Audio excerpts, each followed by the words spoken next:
Well, good morning. Welcome back to A Country Boy Can Cook. This morning we're going to take it easy. Going to make a cup of coffee and share some things with you. And we're going to make coffee in the percolator on the stove. I really love this stuff. We have a Keurig dual drip, and I have a French press. The French press makes really good coffee. I'm a coffee fan. And I've made cowboy coffee through the years. That's where you just fill up a pot, put your coffee grinds in it, no filter, no nothing, put the lid on it, let it boil. 5 or 10 minutes, turn it down on low, let it simmer. When it's through, put a little a little cold water down in here, and any of the grinds that are floating, they'll drop to the bottom. And I've made plenty of cups of that on the campfire. But today, we'll make percolator coffee here in the kitchen. So I've got everything here I need. Let me get some water.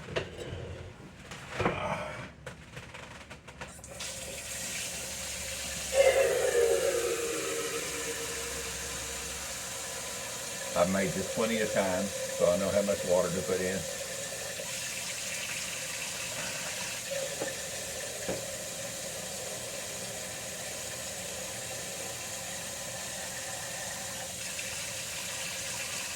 There it is. All right. Now this percolator is marked. I don't know if let me get that around so you can see it. This percolator is marked all the way to the top, different levels. I've got mine right here. That's about a half a pot. So I don't know if you can see the water in there or not. This old thing's been around. I've had it for many years, and I used to take it on the deer hunts when we had a kitchen, and put it on a Coleman stove. This had never actually set on a fire. I had an old one that would sit on top of the fire, and it was an old blue granitized one. And I gave it away years ago when I stopped doing the campfires and taking hunters out. So bottom line is, you want to get your stem, comes with a basket and a lid for the basket. So what I do, put my basket on, then I take a coffee filter, because I don't like any of the grinds to be in my coffee. I still refer to them as old maids. Every once in a while my dual Keurig will get those. It depends on how fine the coffee's ground. So let me get this down here just a little bit lower. There you go. You don't need to see the old dude. I'm still sleepy this morning. I've not had my cup of coffee. So I use Folgers. It's a medium roast. And this is the same amount of coffee that I would use if I was do it in my duo Keurig. Same amount of coffee, same amount of water. So you want to load your coffee in there. It depends on how many cups you're making. And if you've got one of these, it depends on what the manufacturer says. They're all a little different. I just take mine and tap it down. That way it's all kind of even here.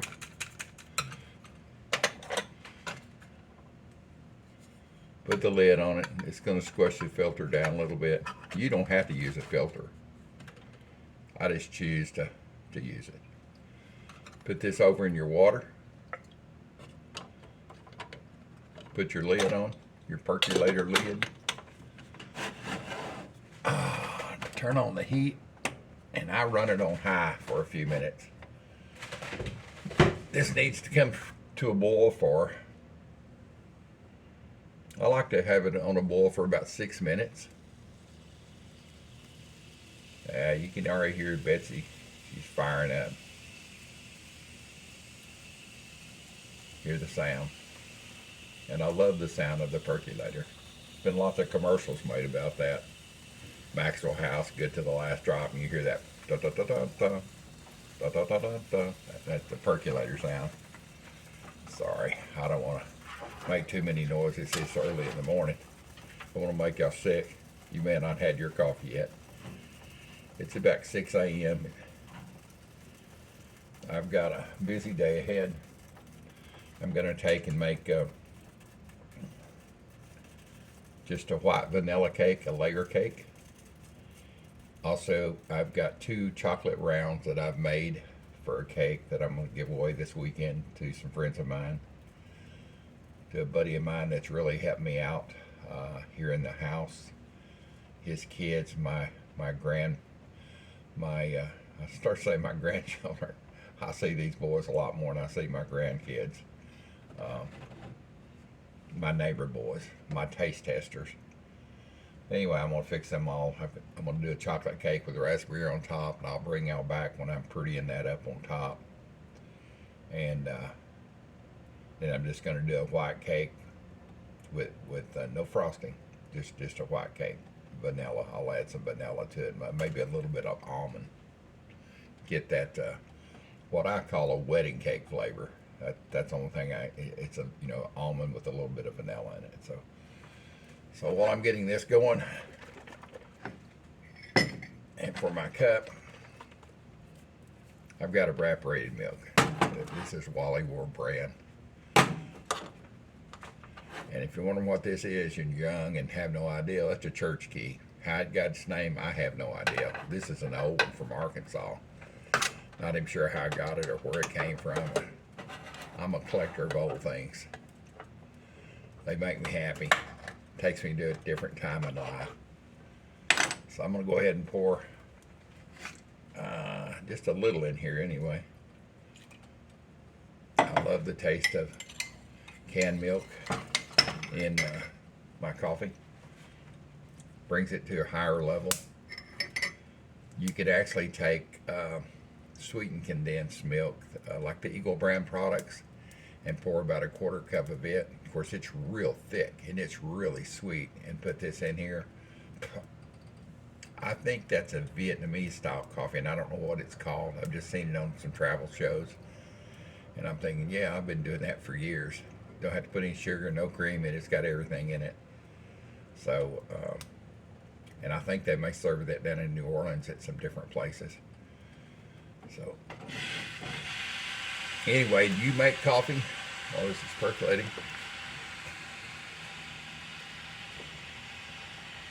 Did you make coffee in a percolator? What type of coffee maker do you have? Do you have a drip? Get this out of here. Cricket here. Do you have a drip percolator, or you make with a French press, or how do you do it? I mean, you can literally put water and coffee in a tin can and boil it and let it cool down just a little bit, or put some water on it. That causes the grounds to go. I've been on many a hunting camp. I mean, when I was a kid, somebody'd forget the coffee pot, and we'd just take it like an empty coffee can. Coffee used to come in metal cans. I don't know if it does anymore or not. They would wash that baby out, put some water in it, get it boiling, dump some coffee over there. I had uncles that were from the mountains in Tennessee. My grandfather was from Mississippi. He would tell me stories about his young life. He moved to Texas, I think about 1890 something. I can't remember exactly the year. Him and his twin brother were, I think they were 11 years old. They left Mississippi, coming to Texas because their older sister was already living out here. They had a mule, or a couple of mules, I can't remember. And they stopped along the way. They didn't have much money. They stopped along the way and shot rabbits and quail, and no telling what all they were catching and cooking. They did stop in Arkansas. They both worked for a sawmill for a while, I think, until they got enough money to buy an old wagon to hook the mules to. And that's the story he tells me. And they didn't know what they were coming to as far as Texas, as far as houses. They didn't know if they were going to live in a log house or what. But he built a door in Arkansas out of pine, and that was the only thing they brought with them was some supplies, of course, and this door. And many years later, he had this door on a couple of farms that they lived on. They had it on their house, and then they had it in their barn on the feed door. Once they had moved out of Argyle, that's where my parents moved to. They didn't live on we didn't live on the same ranch. We lived next door, and that land where my father was raised and my grandfather and grandmother lived and all the kids, that was on part of the property. So we used to farm that and raise cattle over there. Anyway, my dad went over there one day. Their old house was falling in, and he got that door. He needed one for a feed bin. He brought it over and put it on the feed bin, and had it there for many years. And when they sold the ranch and moved to a smaller place, sold all the cattle and just kept a few cows and horses, and they took that door with them, and he put it in the middle of their barn on another feed bin. When we sold the place after my mother and father had passed, I took the door out and brought it here to my home in Louisville and put it in my shop. Stayed out there for a couple of years. I took and stripped it. It had about 10 coats of green, different colors of green paints. I guess I don't know if that was cheap paint they could get, or they liked it, or maybe it was Army surplus. I'm not sure. Anyway, that was the door, and I stripped it, and I was redoing our house here 20-something years ago, and I made a closet out of an old hallway. I connected the living room and kitchen and cut a hallway out and made a closet out of it, and that I put that door up there, and that door still stands today. I'm proud to say that my grandfather built that. The old nails are beat in, and it's got lots of character, let's put it like that. Maybe one of these days I'll take a picture of it and put it on here. Anyway, when this goes to boiling, and it's getting a head of steam on it, you'll see it perking up in here. And you want it to perk for a couple of minutes, pretty rapid. You want to hear it. And then you want to turn it down. Not all the way down, but you want to turn it down so that it's still perking. And let it perk for, I like mine about 7 or 8 minutes. Once that is done, turn off the heat and let it sit there. Let everything finish. Let the grinds finish dripping out of the basket. Let the coffee grinds go to the bottom if there is any down here. And there'll always be a few old maids that slip by. And I asked my dad, I don't know how my dad got that name for coffee grinds that were in his coffee, but he called them old maids, and I called them old maids. I still call them old maids. So if you hear referring me to old maids and coffee, you'll understand why. Anyway, well, let me bring you back when this thing starts perking, and we'll see you in just a minute. All right. Didn't take too long.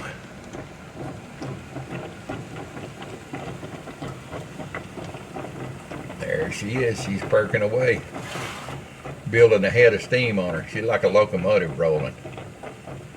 And I'll let this perk for a couple of minutes until it rolls over like that. I was going to say don't leave it too long in there because it will boil over if you got a lot of water in there. That ain't no harm. It's just water and a little bit of coffee. Hey boys and girls, this is real life cooking. I make messes, I clean them up, I get my hands burnt. As you can see, it's perking away now. I've got it turned down to about medium. I can just barely see the color changing on it. And I want to keep it at a low boil. Anyway, I was going to say this is real life cooking. No makeup for the old dude. I ain't talking about a homestead that I live on. I mean, that's fine. I love it. The people, they call their places homestead, and they live in a nice house. There is a few people that they say, you know, this is our homestead, and they live back in the woods, and they've got a cistern that they catch their water in. They got an outdoor potty, which I'm glad I don't have that. I watch a lot of TV since I'm not able to get out and go very much. So let's see, I'm gonna set a timer now. It's been perking for about 3 minutes. I'm gonna set a timer for 6. And yeah, should be plenty. You can really judge by the color of the coffee that's coming up in here. And you just want it to perk just lightly. Gently brewing that coffee as it's falling down through there. Anyway, I see a lot of shows. We had a welcome back to the homestead, and you know they've got a huge house with two stories, and you know the pool, and you know I guess everybody's homestead is different. I like the guys that are really, I don't want to call it, it's not roughing it, but I like the guys that are, and the women too. When I say guys, I mean men and women. I like the ones that are really out there making it.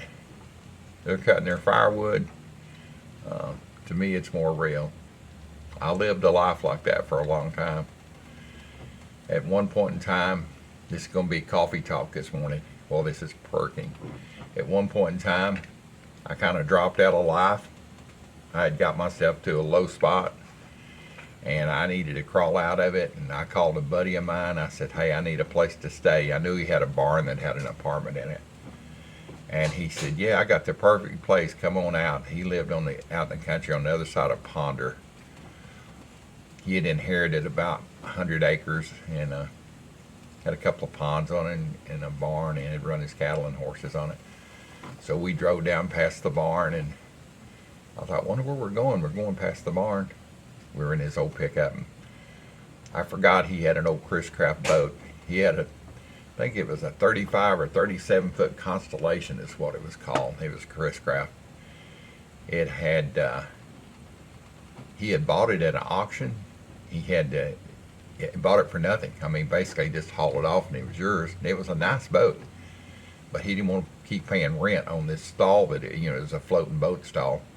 And so he bought an old trailer and brought it home and put that, check my time here, we're at 3.5 minutes more. Took and put that boat out on his property, took the trailer out from under it, built a stand, and that boat was right there by the creek and by his pond. So it had all the amenities you needed. It had a bathroom. He had put some septic tanks on the lines, had water running to it, and electricity.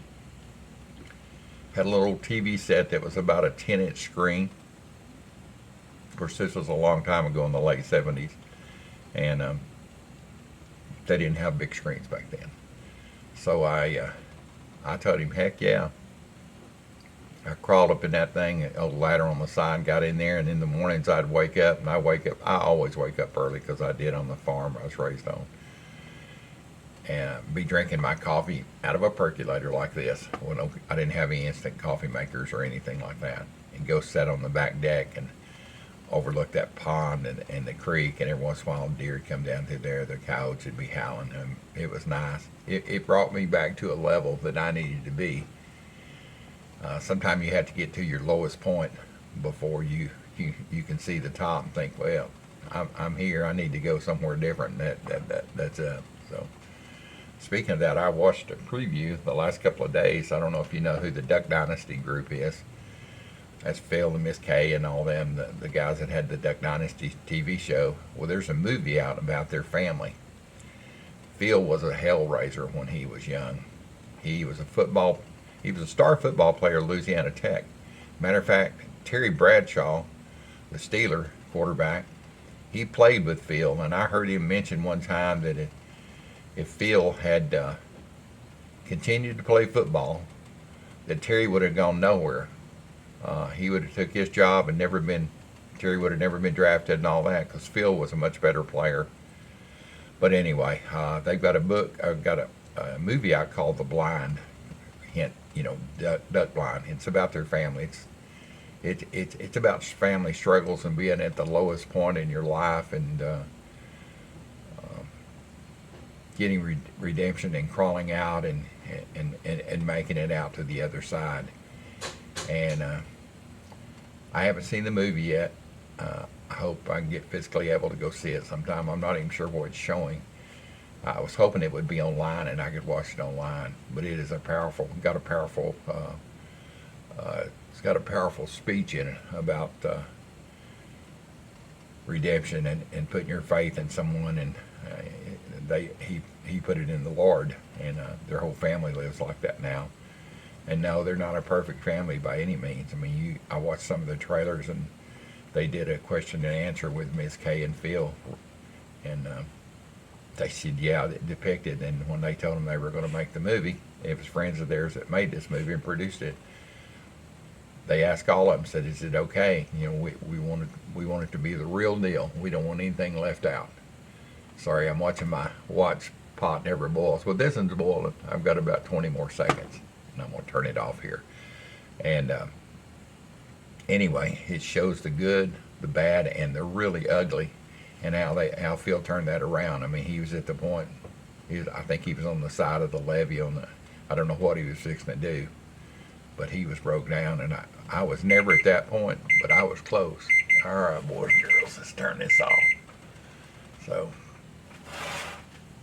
I'm gonna make sure I don't touch that like I almost did. I got it in the hot steam there a minute. Like I said, this is real stuff. So get back over here. So I'm gonna let this cool off a little bit. The color looks wonderful. If you've never had percolator coffee, buy you one of these. I think you can get them in the dollar store for $10 or $15. I don't know. Amazon has them. Everybody's got them. You can pick them up at antique stores. This one is aluminum. I don't know what brand. I just know it makes a great cup of coffee. But percolator coffee, the reason it is so good, unlike drip coffee, when you make drip coffee in a coffee maker, it drips water down on the grinds, and then it seeps through and goes into your pot and makes your pot of coffee. Or if you've got one of those little single serve, same thing. It puts its water down in there, drops out the holes on the bottom, makes your cup of coffee. The difference is, once this is perking, it's putting water from the bottom to the top, through that tube, back into that basket, and then it drips back down. And then it repeats itself, and it repeats itself into a cycle. That's the reason. It's not strong. It's just better flavor. I mean, some people say, "Oh man, I can't drink that coffee. It's just way too strong because it's been perked. Coffee's been perked coffee." But no, that's not really. I mean, you don't want to cook it to death. You don't want to burn the coffee. You can see the bubbles are kind of going down. I've got the temperature turned down, and it's cooling down as we're speaking. And anyway, it's going to cool off a little bit more, and I'm going to pour me a cup and enjoy my morning. Watch a little bit of news. And but back to the Phil and Kay and the Blind movie. Don't get it confused with The Blind Side. That's a totally different deal. It's about another football player, but it's totally different. And now there's controversy over that. But look up the history of the Duck Commander.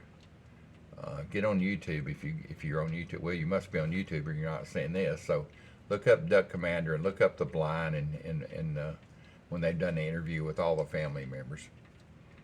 If you need a kick in the ass about having faith in something, that'll give it to you. If Phil Robinson can change, anybody can.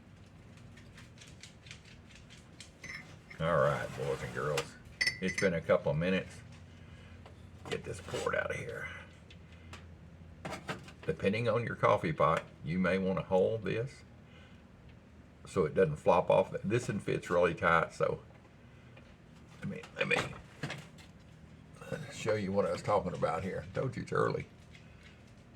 So some coffee pots, the lid doesn't fit good, so you can hold this little bubbler here, but mine fits good.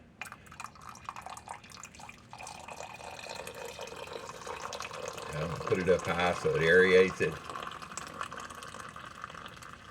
It's got that good creamer in there. There's no sugar added this morning. Even though I do like sugar, and I was raised on sweetened coffee. But the evaporated milk and coffee is just really good. Very good, boys and girls. Let's see here how this is. Oh man, that is so smooth. Does not taste like, it don't taste like Starbucks or Dunkin'. It don't taste like McDonald's. It tastes like Perk coffee, and it's hot. Some of this coffee, when you get it, man, it's just lukewarm. But this is really good stuff. So try this sometime when you've got a morning you can just sit and enjoy a cup of coffee like I am today. And thanks for coming in, having coffee with us this morning, riding shotgun. Hope I don't scare you off with my tales.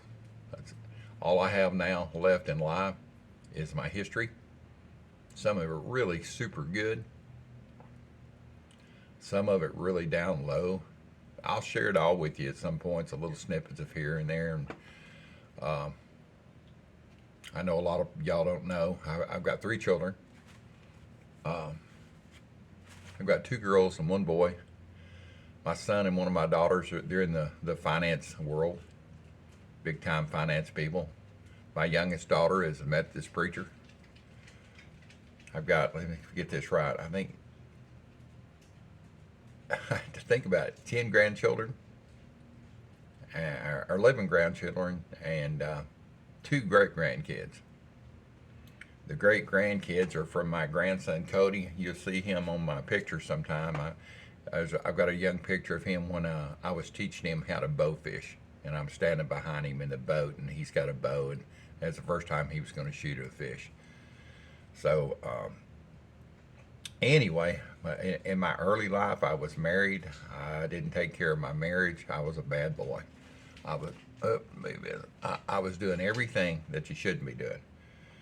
I struggled. Our marriage struggled.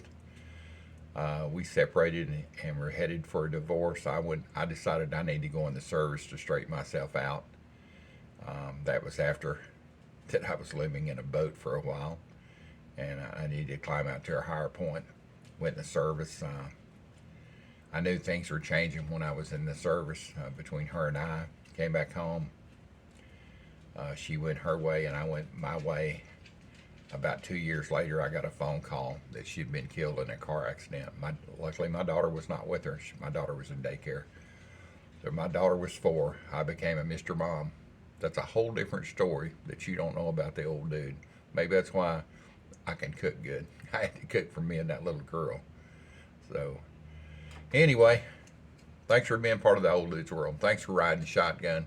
You've heard enough of me babbling this morning. Enjoy your coffee, and anytime you're in the area, come and share a cup of coffee with me.